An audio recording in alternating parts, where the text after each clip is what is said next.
যোগ্যদের ফের পরীক্ষা দিতে হবে জানালেন বিশিষ্ট আইনজীবী বিকাশ রঞ্জন ভট্টাচার্য।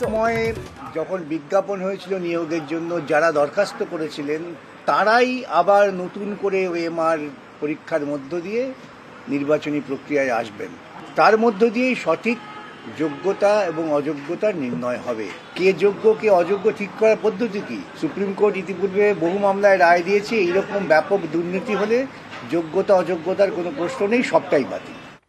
অর্ণব হাজরা রয়েছে আমার সঙ্গে, অর্ণবের সঙ্গে কথা বলবো। অর্ণব, যদি পুরো প্যানেল অবৈধ হয় তাহলে একটা অংশকে কেন টাকা ফেরত দিতে হবে?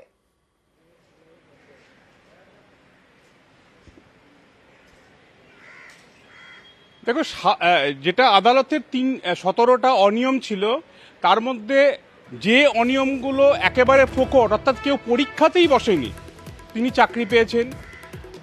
ঘোষিত শূন্য পদ এবং তার প্যানেলের যে মেয়াদ শেষ হচ্ছে, ঘোষিত শূন্য পদ 24,640, তার বাইরে যে নিয়োগ, এটা কোনো আইনই হয় না। এই চাকরিকে বেতন ফেরতের কথা বলা হয়েছে।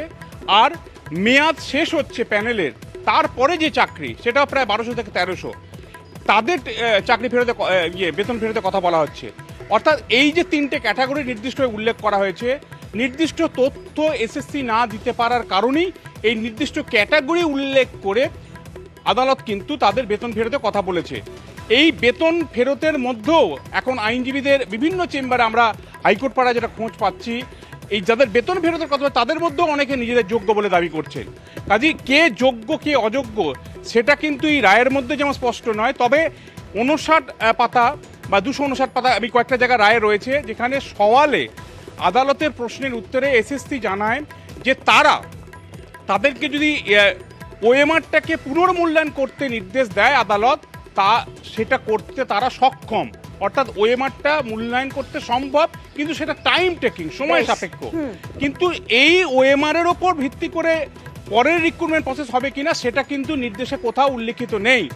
তাই বড়সড় আইনজীবীদের একটা অংশ, কার্যত একটা বড় অংশ বলছেন এই যে রায়, তাতে অবৈধ ঘোষণা করা, সমস্ত চাকরি বাতিল করার পর নতুন করে নিয়োগ প্রক্রিয়া করা এবং এসএসসিকে পলিসি ডিসিশন তৈরি করার জন্য নির্দেশ দিয়েছে।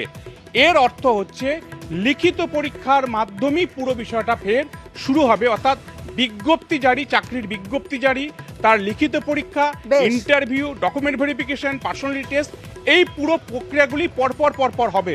এবং এখানে নির্দিষ্ট করে অর্ডারের অংশে কোথাও নির্দিষ্ট করে এটা লেখা নেই যে পুরনো ওএমআর রয়েছে সেই ওএমআর এর পরের লিখিত নাম্বারটা কি নতুন করে স্ক্যান করে বাকি পার্টটা করতে হবে। এই জায়গাটা গ্রে এরিয়া। অনেকের বয়সের যে ঊর্ধ্বসীমা, অর্থাৎ অনেকের ওভারেজ হয়ে গেছে, আজকে চাকরি যারা হারালেন তারা এই চাকরিতে বসতে পারবেন কিনা সেটাও কোথাও উল্লেখ নাই। তাই আইনজীবীরা যারা এই মামলায় সওয়াল করেছেন, এই রায় নিয়ে একাধিক প্রশ্ন থাকছে। অনেক ধন্যবাদ তোমায়। এগুলো সবকিছুই একটা ধোঁয়াশা রয়েছে, সবকিছু নিয়ে একটা ধোঁয়াশা রয়েছে। এবং এই যে বাকি যে ব্যালেন্স যে আরো আর্গুমেন্ট হয়েছিল কোর্টে, সেই তার রিফ্লেকশন কিন্তু সমস্তটা এর মধ্যে নেই, ডিরেকশনে নেই সমস্তটা।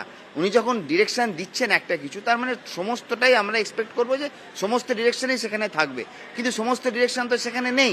একটা ভাষা ব্যাপার রয়েছে। তার মানে জজ নিজেও কনফিউজ ছিল যে আমি কি করব, 23,000-এর চাকরি একদম বরবাদ করে দেবো না রেখে দেবো। তো এই দোদুল্যমানতায় আমার মনে হলো যে জাজমেন্টে দু একটা জায়গাতে যেগুলো একটুখানি ক্লিয়ার হলে মনে হয় ভালো হতো।